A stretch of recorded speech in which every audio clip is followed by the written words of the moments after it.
Σήμερα θα μιλήσουμε για τη σχέση μεταξύ αδελφών και για τη ζήλια που προκύπτει μετά τη γέννηση ενός καινούριου μέλους στην οικογένεια. Η αντιμετώπιση λοιπόν της αδελφικής ζήλιας στα παιδιά προσχολικής ηλικίας. Η σχέση μεταξύ αδελφών είναι εξαιρετικά σημαντική και πολύτιμη για τη διαμόρφωση της προσωπικότητας ενός παιδιού. Το κύριο χαρακτηριστικό της σχέσης αυτής είναι η έντονη αμφιθυμία, δηλαδή η ταυτόχρονη ύπαρξη αντιφατικών συναισθημάτων που εναλλάσσονται με τέτοια ένταση που δεν συναντιέται ίσως σε καμιά άλλη σχέση. Η ζήλια είναι ένα αίσθημα όμορφο και υγιές, γεννιέται από την αγάπη. Αν τα παιδιά ήταν ανίκανα να αγαπήσουν, δεν θα ζήλευαν, σύμφωνα με το Winnicott, Βρετανό ψυχολόγο και ψυχαναλυτή. Υπάρχει μια θετική πλευρά στη ζήλια. Η ζήλια είναι απόδειξη ότι το παιδί δεν θέλει να χάσει την αγάπη των γονιών του.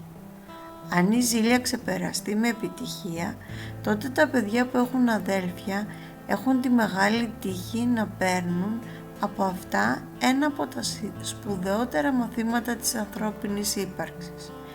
Μέσα από τη διαδικασία διαχείρισης της ζήλιας, το παιδί οριμάζει, γίνεται πιο υπεύθυνο.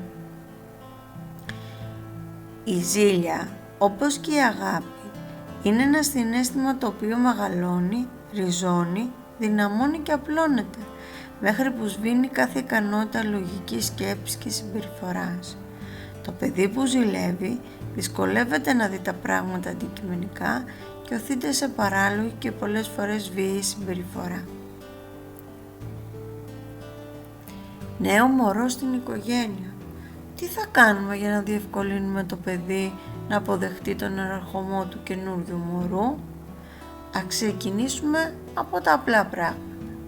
Η κατάσταση γίνεται πιο εύκολη αν το παιδί γνωρίζει πού πηγαίνει η μητέρα του, όταν μπορεί να της μιλάει στο τηλέφωνο ή ακόμα αν μπορεί να την επισκεφτεί στο μεευτήριο. Είναι βασικό να μην αλλάξει το καθημερινό του πρόγραμμα αυτές τις μέρες, ούτε να μετακινηθεί από το χώρο του σπιτιού του.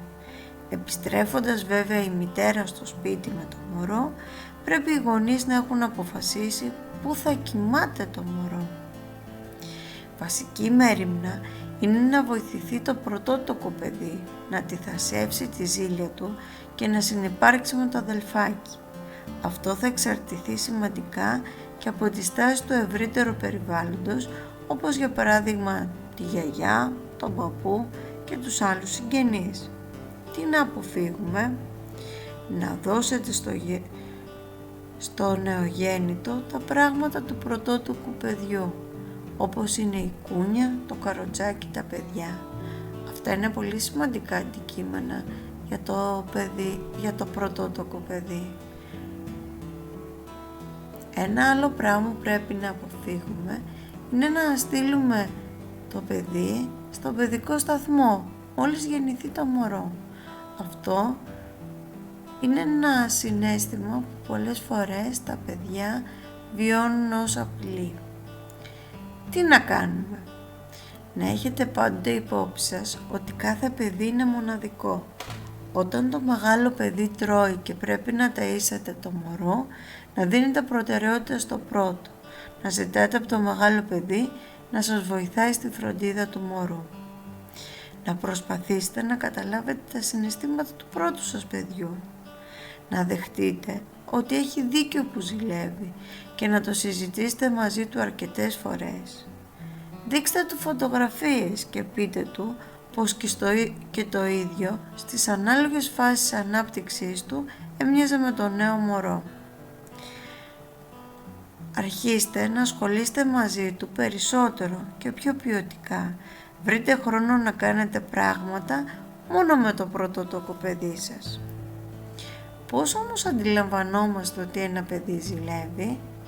Αρχικά, παλινδρομή. Δηλαδή, υιοθετεί συμπεριφορές που αντιστοιχούν σε προηγούμενα στάδια ανάπτυξης. Επιπλέον, έχει διαταραχές συμπεριφορές, όπως είναι η αλλαγή στη σχολική επίδοση, η άρνηση να πάει σχολείο ή παρουσιάζει έντονη ευερηθιστότητα. Επιπλέον, διεκδικεί την προσοχή των γονιών και τη διεκδικεί με κάθε τρόπο, είτε αποδεκτό είτε μη. Πολλές φορές παρουσιάζει επιθετικότητα. Βέβαια, οι διαπληκτισμοί μεταξύ αδελφών μπορεί να περιέχουν τόσο λεκτική όσο και σωματική επιθετικότητα.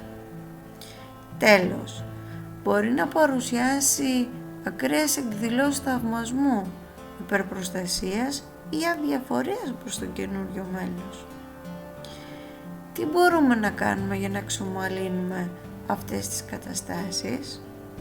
Αρχικά να σκεφτείτε το μεγάλο σας παιδί. Πριν μπει το μωρό στην οικογένειά σας, είπατε στο παιδί σας ότι θα έχει ένα μικρό αδελφό για να παίζει και του εξηγήσετε πόσο διασκεδαστικό θα είναι. Όταν όμως γεννήθηκε, αντιλήφθηκε ότι τίποτα από αυτά δεν είναι αληθές. Αυτό που είναι βοηθητικό είναι να το αγκαλιάσετε, να του πείτε ότι πρέπει να προσέχει περισσότερο και ότι εσείς συνεχίζετε να το αγαπάτε. Ένα σημαντικό κομμάτι είναι και ο έπαινος. Όποτε λοιπόν δείτε ότι το πρώτο σας παιδί συμπεριφέρεται ευγενικά στο μωρό, κάντε ένα θετικό σχόλιο. Προσέξτε τα λόγια σας. Μην κατηγορείτε τα παιδιά για τα πάντα. Να είστε υποστηρικτικοί.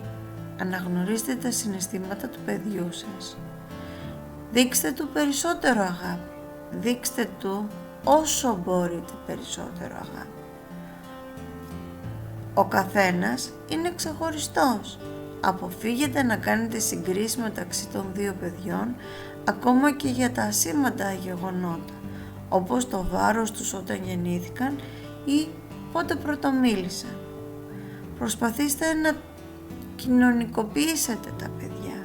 Αν εσείς δεν νιώθετε ενοχές για το διαφορετικό τρόπο που μεγαλώνετε τα παιδιά σας, τότε και εκείνα δεν θα εισπράττουν αρνητικά μηνύματα. Μεγαλώνοντας τα αδέρφια, αποκτούν κοινές συνήθειες και αρχίζουν να περνούν πάρα πολύ χρόνο μαζί και δημιουργικά. Τέλος, μην ξεχνάτε, αποφύγετε να ανακατεύεστε στους καυγάδες των παιδιών σας. Και για εσάς που έχετε δίδυμα παιδιά, να θυμάστε πάντα ότι κάθε παιδί έχει ανάγκη να το αγαπούν για αυτό που είναι. Πολύ συχνά τα δίδυμα αναπτύσσουν σχέσεις ανταγωνισμού ή αλληλεξάρτησης. Ο ένας είναι ο αρχηγός και ο άλλος ο ακόλουθος. Αποφεύγετε να τα ντύνετε με τα ίδια ρούχα. Ακόμα και τα ρούχα δίνουν ξεχωριστή προσωπικότητα στο παιδί. Από μικρή ηλικία προσπαθήστε να το προτρέψετε να ασχοληθεί με ξεχωριστά ενδιαφέροντα το ένα από το άλλο. Προσπαθήστε τα παιδιά όσο είναι μικρά να περνάνε κάποιες ώρες τις ημέρες χώρια. Αυτά ήταν τα νέα μας για σήμερα. Ελπίζω να σας φάνηκαν βοηθητικά.